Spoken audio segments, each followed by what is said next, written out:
My sister-in-law stole $150,000 from my business account while I babysat her kids for free. When I confronted her, she said it was babysitter pay. What I did next sent her to prison. I'm Miranda, 32 years old, and what I'm about to tell you still has me processing everything that happened. My husband Daniel and I have been married for 8 years. We both work hard and have built a pretty solid life together. I have my own digital consulting business that's been doing really well, especially after the pandemic, when many companies needed help going digital.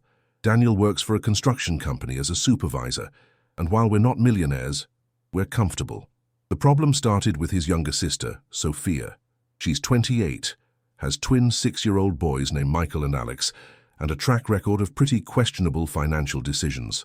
Her husband left her 2 years ago because, according to him, he couldn't handle her out-of-control spending and lack of responsibility anymore. Since then, Sophia has been living at her parents' house, my in-laws, who basically support her and the kids. It all started about 6 months ago when Sophia began asking me for favors more and more frequently. At first, it was small stuff. Miranda, can you watch the boys for an hour while I go to the dentist? Or, would you mind taking them to school tomorrow because my car's in the shop? Since I'm self-employed and have more flexibility in my schedule, I didn't mind helping out occasionally. But things escalated quickly. The 1-hour favors turned into full days. Sophia started showing up at my house on Friday nights and leaving the kids until Sunday afternoon, claiming she needed me time or had important work meetings. When I'd ask what kind of work, it was always vague. Meetings with potential clients or networking events. The boys are good kids, don't get me wrong, but taking care of 6-year-old twins for entire days while trying to run my business isn't exactly easy. I had to make them meals, help with homework, entertain them, and all this while trying to maintain my professional responsibilities. Daniel worked a lot of overtime on weekends, so I was basically left alone with everything. When I tried to talk to Sophia about setting some boundaries, she told me, "Oh, Miranda, I thought you enjoyed spending time with your nephews. Besides, it's not like you have kids of your own to take care of." That comment stung, especially since Daniel and I have been trying to have children for years without success. What an elegant way to manipulate someone, right? Using infertility as a weapon to get free childcare. But what really bothered me was when I realized that while I was watching her kids, Sophia was out partying, going to expensive spas, and buying designer clothes. I knew this because she posted everything on Instagram. There were photos of her at fancy restaurants, beauty salons, and even a weekend beach trip with friends, all while I was at home cleaning up vomit and mediating fights between the twins. One particularly difficult Friday, after Sophia dropped off the kids again with some excuse about an urgent work meeting, I decided to check my bank accounts like I do every week. I manage my business from a separate account where I deposit all client payments and pay operating expenses from.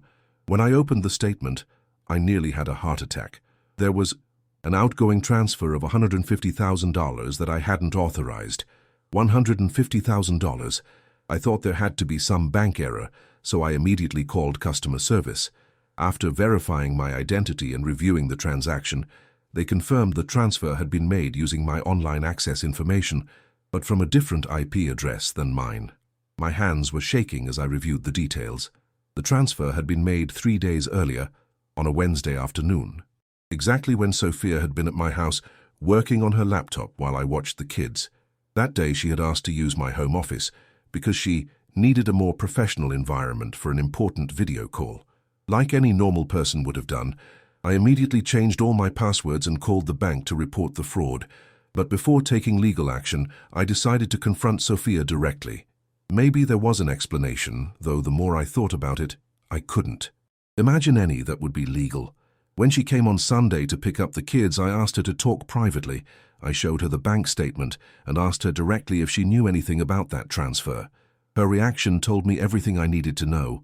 First she went pale, then tried to act surprised, but when she saw I wasn't buying her act, she finally confessed. "Look, Miranda," she said with a nervous smile, "technically it's not theft. I've been taking care of everything in this house. When you go on work trips, I've cleaned, I've organized, and I've basically been your personal assistant for free for months." I was in shock. "What are you talking about? I've been watching your kids for free." "Well, yes, but I've also done things for you. And considering professional babysitters charge like $20 an hour, and I've been taking care of your house and doing tasks for you for months, really $150,000 is pretty fair payment for all my services. Wait, did she just say that she was doing me a favor? This woman's audacity could power a nuclear plant. I couldn't believe what I was hearing. I explained that watching her own children wasn't a favor to me, and that cleaning the house where her kids had made the mess didn't constitute work for which she deserved $150,000. But Sophia stood firm in her version. Besides, she added, it's not like you're going to miss it. Your business is doing super well, you have lots of money, and family should help each other out. That's when I completely lost my patience. I told her she had 24 hours to return every penny, or I'd go straight to the police.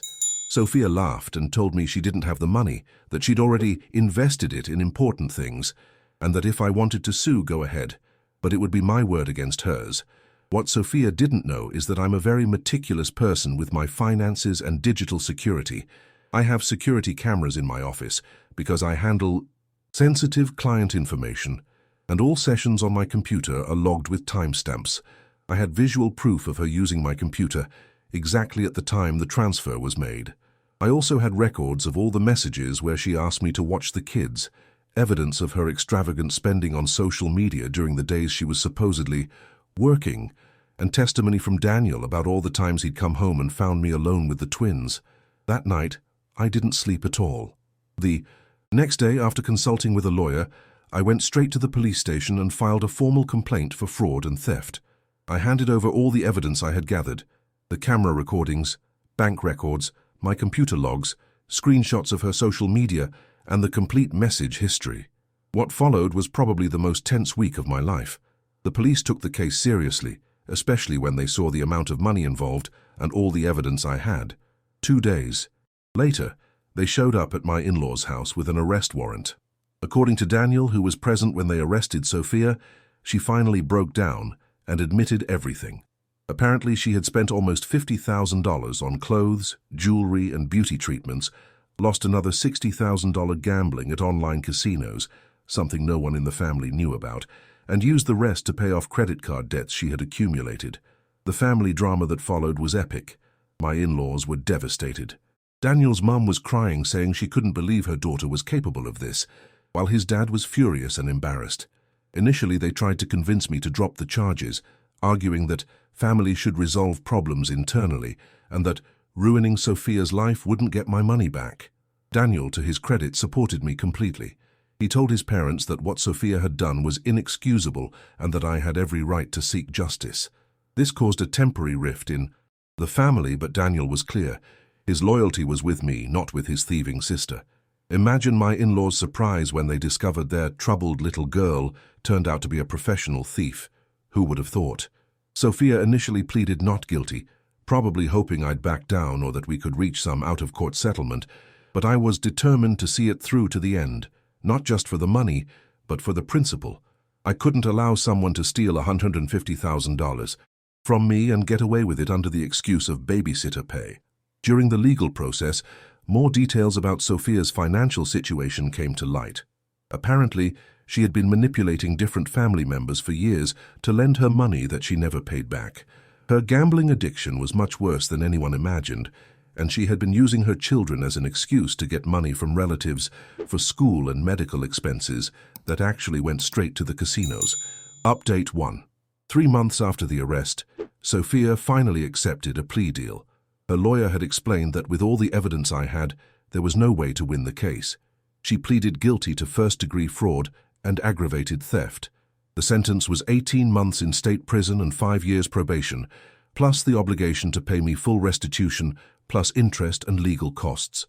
Of course, the fact that she agreed to pay restitution and that she could actually do it are two completely different things. Sophia had no significant assets, and her only income was very sporadic part-time work.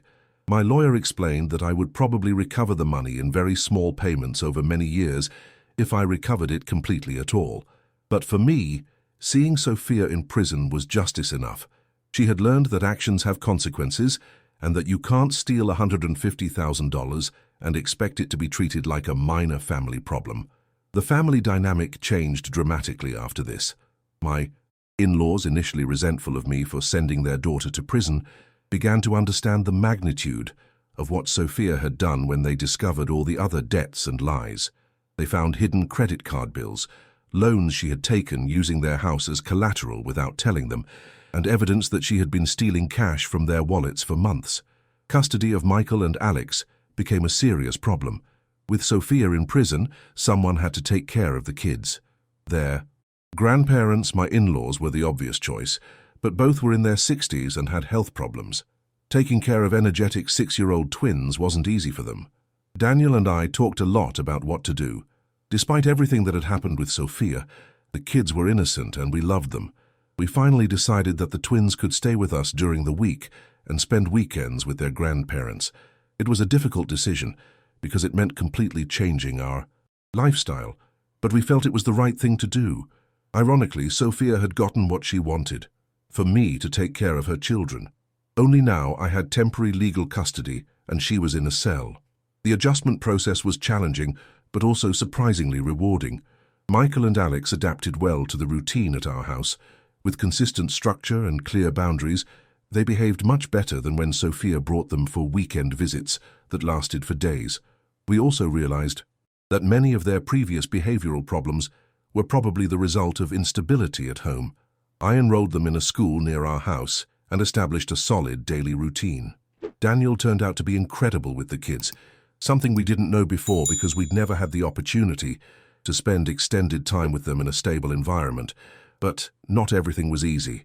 The kids obviously missed their mum and didn't fully understand why she couldn't be with them. We had to explain to them in an age-appropriate way that mommy had done something wrong and needed time to think about it, but that we loved her and they would see her again.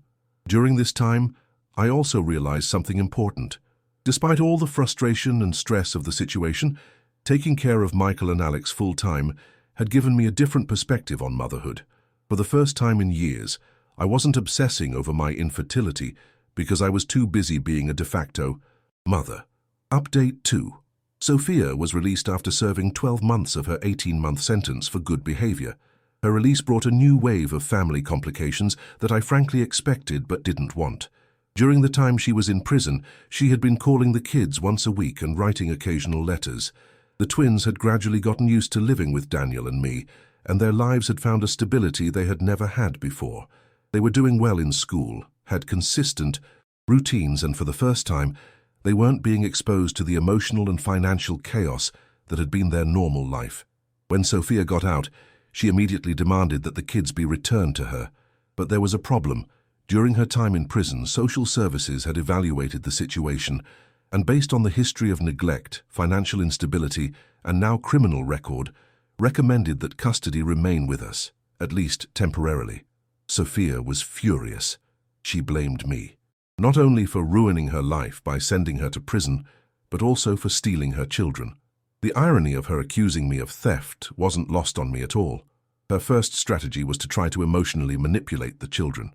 During supervised visits, she would tell them things like, "Aunt Miranda won't let me come home, and if you tell them you want to live with me, they'd have to let you come."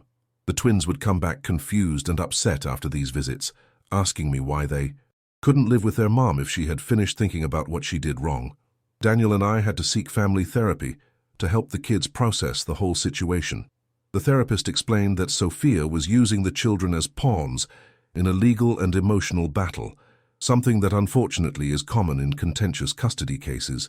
But what really shocked me was when Sophia tried to reconcile with me. She showed up at my door one day crying, saying she had found Jesus in prison and realized how terrible what she had done to me was. She asked for forgiveness and begged me to consider giving her another chance. "Miranda," she told me, "I know what I did was wrong, but I've changed. I've been in therapy, I've found my faith, and I just want to get my kids back and rebuild my life. Please help me." For a moment I was almost moved, but then I remembered that this was the same woman who had stolen $150,000 from me and told me I deserved it for being her. Free babysitter. The same woman who had used her own children as manipulation tools for years. Ah yes, the classic, "I found religion in prison," because apparently God operates an express personality change service for repentant thieves. I told her I was glad to hear she was working on herself, But that custody of the children would be decided based on what was best for them, not on her feelings or regrets. I also reminded her that she still owed me over $120,000 in restitution. She had only paid a few thousand up to that point. The meeting didn't end well. When she realized I wasn't going to give in, her mask of repentance fell away, and she went back to being the manipulative Sophia of old. She accused me of getting revenge on her by keeping her children away, and told me she was going to fight in court until she got them back. Over the following months, Sophia effectively began a legal battle for custody. She hired a lawyer, I don't know with what money, considering she supposedly had no resources to pay restitution, and filed a petition claiming she had rehabilitated and deserved another chance with her children. The process was emotionally exhausting. We had to document every aspect of the children's lives with us, submit to psychological evaluations, and even the twins had to speak with a court-appointed guardian ad litem. During this time, something else came to light that changed the entire landscape. Sophia's lawyer had submitted financial documents claiming she now had a stable job and could support the children, but my lawyer discovered she was working under the table while receiving government benefits, which was a violation of her parole. More importantly, we found evidence that she had started gambling again. She had new debts at 3 different casinos and had been seen at slot machines just 2 weeks after her release. Update 3. The legal battle ended more decisively than I expected. Not only did the judge deny Sophia's custody petition, but he also revoked her parole due to the violations we had discovered. She ended up back in prison to serve the rest of her original sentence, plus additional time for violating the terms of her release. During the final hearing, the judge was exceptionally clear about the reasons for his decision. He cited the continued pattern of deception, lack of genuine financial stability, evidence that she had returned to gambling, and most importantly, the demonstrable welfare of the children under our care. The twins, who were now 7 years old, had flourished during the year and a half they had lived with us. Their grades had improved dramatically, they had stable friends for the first time, and showed less anxiety and behavioral problems. The court-appointed guardian ad litem recommended they remain with us. The judge also ordered that Sophia complete a gambling rehabilitation program and anger management therapy before she could even apply for supervised visits again. Essentially, Daniel and I received permanent legal custody of Michael and Alex. I'm not going to lie. It was overwhelming to realize we were now officially parents. We had been living day to day, hoping the situation would resolve somehow, but suddenly we had complete legal and emotional responsibility for raising these 2 children. But it was also incredibly rewarding. After years of struggling with infertility, we had somehow ended up with a family. Not in the way we had planned or expected, but the twins had genuinely become our children in every sense except biological. The kids took the news better than expected. For them, it wasn't really a change. They already saw us as their primary parental figures. When we explained they would now live with us permanently, Michael asked, "Does that mean we don't have to pack bags on weekends anymore?" And Alex wanted to know if he could finally paint his room the color he wanted. My in-laws also gradually adapted to the new reality. Initially, they had mixed feelings about the whole situation.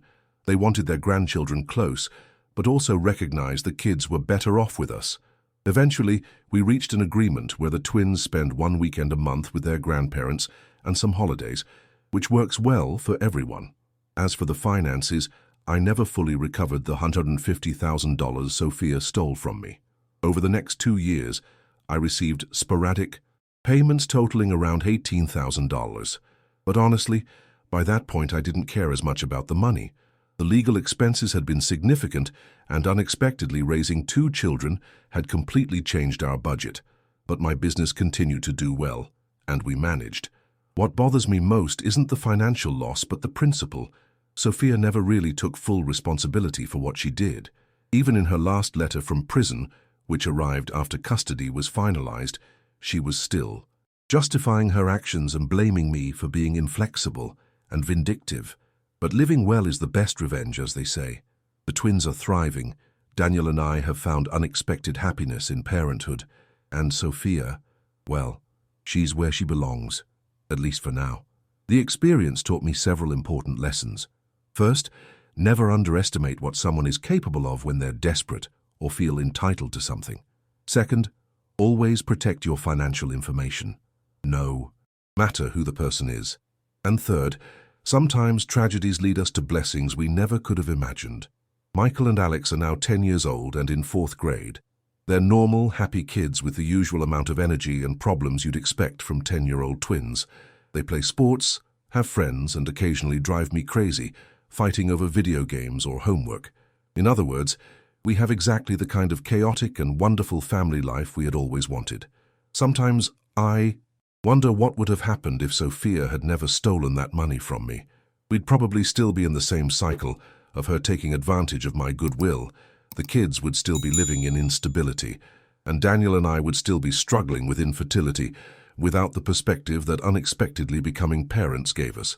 In an ironic twist of fate, Sophia's most selfish and destructive act ended up being what gave us the family we had always wanted. I can't say I'm grateful.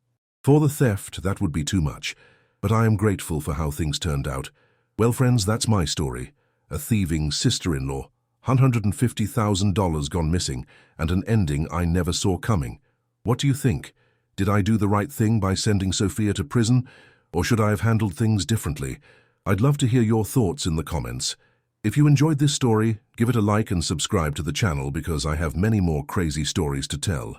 And while you're here, check out that video showing on screen right now. It's another equally dramatic story that I'm sure you'll love. See you in the next video.